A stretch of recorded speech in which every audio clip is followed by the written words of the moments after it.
Hello friends, মাই veg ফুডে আপনাদের সবাইকে স্বাগত। আজকে দারুণ স্বাদের একটি সম্পূর্ণ নিরামিষ রেসিপি থোড় ভাজা আপনাদের সাথে শেয়ার করব। আজকের রেসিপি খুবই দুর্দান্ত স্বাদের, একবার অন্তত বাড়িতে বানিয়ে খান। এখানে নিয়ে নিয়েছি একটা থোড়। থোড় ভালো মতো পরিষ্কার করে বেছে কেটে নিয়েছি আর হলুদ মেশানো জলের মধ্যে ভিজিয়ে রেখেছিলাম। এবার জলটা ঝরিয়ে নিয়েছি আর ভালো মতো ধুয়ে নিয়েছি। দেখুন, ঠিক এই রকম সরু টুকরো করে কেটে নিতে হবে। এবার একটা কড়াইয়ের মধ্যে কিছুটা জল গরম করে নিয়েছি। গরম জলের মধ্যে এবার থোড়ের যে লম্বা টুকরোগুলো কেটে রেখেছিলাম সেগুলো দিয়ে দিলাম। এবার একটা ঢাকা দিয়ে ঢেকে রাখছি প্রায় 10 থেকে 15 মিনিটের মতো। যদি কড়াইতে করতে চান তাহলে 10 থেকে 15 মিনিট অপেক্ষা করতে হবে, আর যদি প্রেসার কুকারে সেদ্ধ করা হয় তাহলে 2টো সিটি দিলেই হয়ে যাবে। 10 থেকে 15 মিনিট হয়ে যাওয়ার পরেই ঢাকাটা সরালাম। দেখুন, থোড়ের টুকরোগুলো কিন্তু 80% মতো সেদ্ধ হয়েছে। সম্পূর্ণ সেদ্ধ কিন্তু হবে না, আর সম্পূর্ণ সেদ্ধ করতেও হবে না।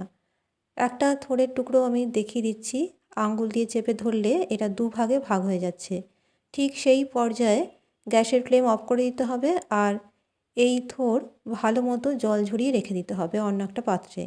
দেখুন, আঙুল দিয়ে ভেঙে যাচ্ছে, আঙুল দিয়ে চেপে ধরলেই থোড়ের টুকরোগুলো কিন্তু এরকমভাবে ভেঙে যাচ্ছে। এবার এগুলো ঠান্ডা হয়ে গেলে হাত দিয়ে একটু ভেঙে ভেঙে নিতে পারেন, অথবা শিলনোড়ার নোড়া দিয়ে এই থোড়ের টুকরোগুলো একটু থেতো করে নিতে হবে। ঠিক এইভাবে থেতো করে নিয়েছি। এবার একটা কড়াইয়ের মধ্যে নিয়ে নিচ্ছি বেশ কিছুটা পরিমাণে সাদা তেল। রেসিপি ইচ্ছে হলে সর্ষের তেলেও করতে পারেন, আমি এখানে সাদা তেল ব্যবহার করছি। সাদা তেল গরম হলে এর মধ্যে দিয়ে দেবো কয়েকটা ডালের বড়ি। এখানে 4-5টা ডালের বড়ি আমি ভেজে নিচ্ছি। ছোট ডালের বড়ি হলে সংখ্যায় বেশি নিতে হবে, আর বড় ডালের বড়ি যেহেতু নিয়েছি তাই 4-5টা বড়ি এরকম ভেজে নিচ্ছি, ভেজে অন্য একটা পাত্রে তুলে রাখবো। আজকের রেসিপি থোড় ভাজা পছন্দ হলে অবশ্যই একটা লাইক করবেন আর কমেন্টে জানাবেন কেমন লেগেছে। বড়ি ভাজা হয়ে গেছে, অন্য একটা পাত্রে তুলে রেখেছি। এবার ওই তেলের মধ্যে দিয়ে দিলাম 1/2 চামচ কালো জিরে।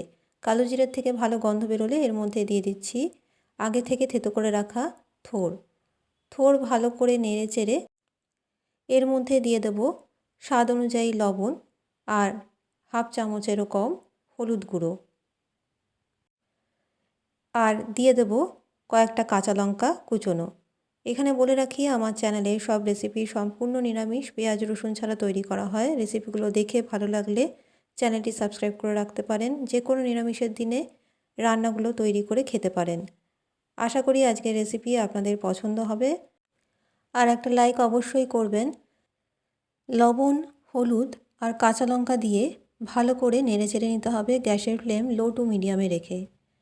আর এখানে লবণের পরিমাণটা আন্দাজ মতো দিতে হবে, যাতে খুব বেশি লবণ না হয়ে যায়, কারণ এই থোড় ভাজা একটু মিষ্টি হলেই ভালো লাগে।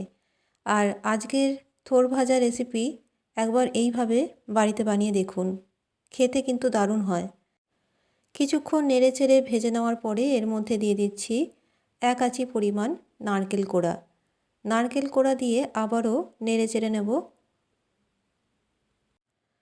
নারকেল কোড়া দিয়ে ভালো করে নেড়ে চেড়ে নিচ্ছি, আর আগে যে বড়িগুলো ভেজে রেখেছিলাম সেগুলো একটু থেতো করে নিয়েছি, অর্থাৎ একটু ছোট টুকরো করে নিয়েছি, আর এই বড়ি ভাজার টুকরোগুলো এর মধ্যে দিয়ে দিলাম।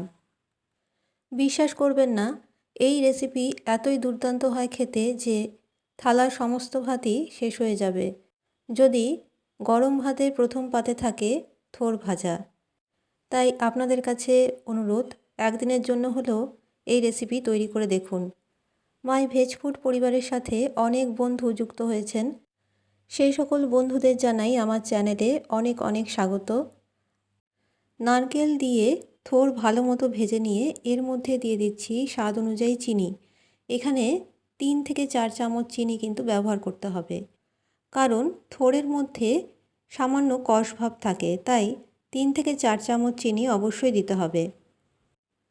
আর এই থোড় ভাজা একটু মিষ্টি ধরনের হয় খেতে, তাই 3 থেকে 4 চামচ চিনি অবশ্যই ব্যবহার করতে হবে। চিনি দিয়ে আবারও 2 থেকে 3 মিনিট ভালো করে নেড়েচেড়ে এই থোড় ভেজে নিতে হবে। আমার চ্যানেলে নতুন বন্ধু হয়ে থাকলে চ্যানেলটি সাবস্ক্রাইব করে রাখবার অনুরোধ রইল। সাবস্ক্রাইব করে পাশে থাকা বেল আইকনটি প্রেস করে অল নোটিফিকেশন অন করে রাখবেন।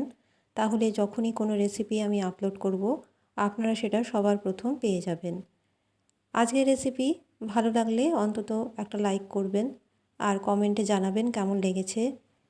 এইভাবে থোড় ভাজা অন্তত একদিন হলেও বানিয়ে খান, খেতে দারুণ স্বাদের হয়। আজকের এই থোড় ভাজা রেসিপি আশা করি আপনাদের সকলের পছন্দ হবে।